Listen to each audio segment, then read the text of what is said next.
गुरुवार या बृहस्पतिवार व्रत कथा। गुरुवार व्रत करने से बृहस्पति देवता प्रसन्न होते हैं। यह व्रत अत्यंत फलदायी है। अग्नि पुराण के अनुसार अनुराधा नक्षत्र युक्त गुरुवार से आरंभ करके 7 गुरुवार व्रत करने से बृहस्पति ग्रह की हर पीड़ा से मुक्ति मिलती है। बृहस्पतिवार व्रत कथा। प्राचीन समय की बात है। एक नगर में एक बड़ा व्यापारी रहता था। वह जहाजों में माल लदवाकर दूसरे देशों में भेजा करता था। वह जिस प्रकार अधिक धन कमाता था उसी प्रकार जी खोलकर दान भी करता था, परंतु उसकी पत्नी अत्यंत कंजूस थी। वह किसी को एक दमड़ी भी नहीं देने देती थी।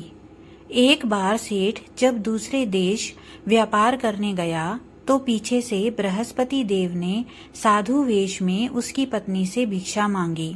व्यापारी की पत्नी बृहस्पति देव से बोली, हे साधु महाराज, मैं इस दान और पुण्य से तंग आ गई हूँ। आप कोई ऐसा उपाय बताएं जिससे मेरा सारा धन नष्ट हो जाए और मैं आराम से रह सकूं। मैं यह धन लूटता हुआ नहीं देख सकती। बृहस्पति देव ने कहा, हे देवी, तुम बड़ी विचित्र हो। संतान और धन से कोई दुखी होता है? अगर अधिक धन है तो इसे शुभ कार्यों में लगाओ। कुंवारी कन्याओं का विवाह कराओ, विद्यालय और बाग बगीचों का निर्माण कराओ। ऐसे पुण्य कार्य करने से तुम्हारा लोक परलोक सार्थक हो सकता है। परंतु साधु की इन बातों से व्यापारी की पत्नी को खुशी नहीं हुई। उसने कहा, मुझे ऐसे धन की आवश्यकता नहीं है जिसे मैं दान दूं। तब बृहस्पति देव बोले, यदि तुम्हारी ऐसी इच्छा है तो तुम एक उपाय करना। 7 बृहस्पतिवार घर को गोबर से लीपना, अपने केशों को पीली मिट्टी से धोना, केशों को धोते समय स्नान करना, व्यापारी से हजामत बनाने को कहना, भोजन में मांस मदिरा खाना, कपड़े अपने घर धोना। ऐसा करने से तुम्हारा सारा धन नष्ट हो जाएगा। इतना कहकर बृहस्पति देव अंतर्ध्यान हो गए। व्यापारी की पत्नी ने बृहस्पति देव के कहे अनुसार 7 बृहस्पतिवार वैसा ही करने का निश्चय किया। केवल 3 बृहस्पतिवार बीते थे कि उसकी समस्त धन संपत्ति नष्ट हो गई और वह परलोक सिधार गई। जब व्यापारी वापस आया तो उसने देखा कि उसका सब कुछ नष्ट हो चुका है। उस व्यापारी ने अपनी पुत्री को सांत्वना दी और दूसरे नगर में जाकर बस गया। वहां वह जंगल से लकड़ी काटकर लाता और शहर में बेचता। इस तरह वह अपना जीवन व्यतीत करने लगा। एक दिन उसकी पुत्री ने दही खाने की इच्छा प्रकट की, लेकिन व्यापारी के पास दही खरीदने के पैसे नहीं थे। वह अपनी पुत्री को आश्वासन देकर जंगल में लकड़ी काटने चला गया।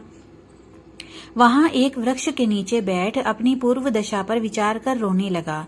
उस दिन बृहस्पतिवार था। तभी वहां बृहस्पति देव साधु के रूप में सेठ के पास आए और बोले, हे मनुष्य, तू इस जंगल में किस चिंता में बैठा है? तब व्यापारी बोला, हे महाराज, आप सब कुछ जानते हैं। इतना कहकर व्यापारी अपनी कहानी सुनाकर रो पड़ा। बृहस्पति देव बोले कि देखो बेटा, तुम्हारी पत्नी ने बृहस्पति देव का अपमान किया था, इसी कारण तुम्हारा यह हाल हुआ है। लेकिन अब तुम किसी प्रकार की चिंता मत करो। तुम गुरुवार के दिन बृहस्पति देव का पाठ करो। 2 पैसे के चने और गुड़ को लेकर जल के लोटे में शक्कर डालकर वह अमृत और प्रसाद अपने परिवार के सदस्यों और कथा सुनने वालों में बांट दो। स्वयं भी प्रसाद और चरणामृत लो। भगवान तुम्हारा अवश्य कल्याण करेंगे। साधु की बात सुनकर व्यापारी बोला, महाराज, मुझे तो इतना भी नहीं बचता कि मैं अपनी पुत्री को दही लाकर दे सकूं। इस पर साधु जी बोले, तुम लकड़ियां शहर में बेचने जाना। तुम्हें लकड़ियों के दाम पहले से चौगुने मिलेंगे, जिससे तुम्हारे सारे कार्य सिद्ध हो जाएंगे। उसने लकड़ियां काटी और शहर में बेचने के लिए चल पड़ा। उसकी लकड़ियां अच्छे दाम में बिक गई, जिससे उसने अपनी पुत्री के लिए दही लिया और गुरुवार की कथा हेतु चना गुड़ लेकर कथा की और प्रसाद बांटकर स्वयं भी खाया। उसी दिन से उसकी सभी कठिनाइयां दूर होने लगी।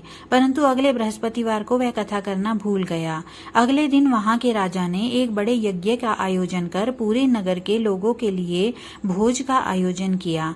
राजा की आज्ञा अनुसार पूरा नगर राजा के महल में भोज करने गया, लेकिन व्यापारी व उसकी पुत्री तनिक विलंब से पहुंचे।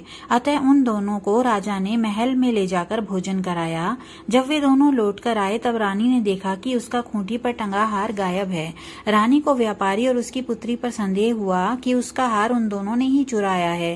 राजा की आज्ञा से उन दोनों को कारावास की कोठरी में कैद कर दिया गया। कैद में पड़कर दोनों अत्यंत दुखी हुए। वहां उन्होंने बृहस्पति देवता का स्मरण किया। बृहस्पति देव ने प्रकट होकर व्यापारी को उसकी भूल का आभास कराया और उन्हें सलाह दी कि गुरुवार के दिन कैद खाने के दरवाजे पर तुम्हें 2 पैसे मिलेंगे। उनसे तुम चने और मुनक्का मंगवाकर विधि पूर्वक बृहस्पति देवता का पूजन करना। तुम्हारे सब दुख दूर हो जाएंगे। बृहस्पतिवार को कैद खाने के द्वार पर उन्हें 2 पैसे मिले। बाहर सड़क पर एक स्त्री जा रही थी। व्यापारी ने उसे बुलाकर गुड़ और चने लाने को कहा। इस पर वह स्त्री बोली, मैं अपनी बहू के लिए गहने लेने जा रही हूँ, मेरे पास समय नहीं है। इतना कहकर वह चली गई। थोड़ी देर बाद वहां से एक और स्त्री निकली। व्यापारी ने उसे बुलाकर कहा कि हे बहन, मुझे बृहस्पतिवार की कथा करनी है, तो मुझे 2 पैसे का गुड़ चना ला दो। बृहस्पति देव का नाम सुनकर वह स्त्री बोली, भाई मैं तुम्हें अभी गुड़ चना लाकर देती हूँ। मेरा इकलौता पुत्र मर गया है। मैं उसके लिए कफन लेने जा रही थी, लेकिन मैं पहले तुम्हारा काम करूंगी, उसके बाद अपने पुत्र के लिए कफन लाऊंगी। वह स्त्री बाजार से व्यापारी के लिए गुड़ चना ले आई और स्वयं भी बृहस्पति देव की कथा सुनी। कथा के समाप्त होने पर वह स्त्री कफन लेकर अपने घर गई। घर पर लोग उसके पुत्र की लाश को राम नाम सत्य है कहते हुए शमशान ले जाने की तैयारी कर रहे थे। स्त्री बोली, मुझे अपने लड़के का मुख देख लेने दो। अपने पुत्र का मुख देखकर उस स्त्री ने उसके मुख में प्रसाद और चरणामृत डाला। प्रसाद और चरणामृत के प्रभाव से वह पुनः जीवित हो गया। पहली स्त्री जिसने बृहस्पति देव का निरादर किया था, वह जब अपने पुत्र के विवाह हेतु पुत्र वधू के लिए गहने लेकर लौटी और जैसे ही उसका पुत्र घोड़ी पर बैठकर निकला, वैसे ही घोड़ी ने ऐसी उछाल मारी कि वह घोड़ी से गिरकर मर गया। यह देख स्त्री रो रोकर बृहस्पति देव से क्षमा याचना करने लगी। उस स्त्री की याचना से बृहस्पति देव साधु वेश में वहां पहुंचकर कहने लगे, देवी तुम्हें अधिक विलाप करने की आवश्यकता नहीं है।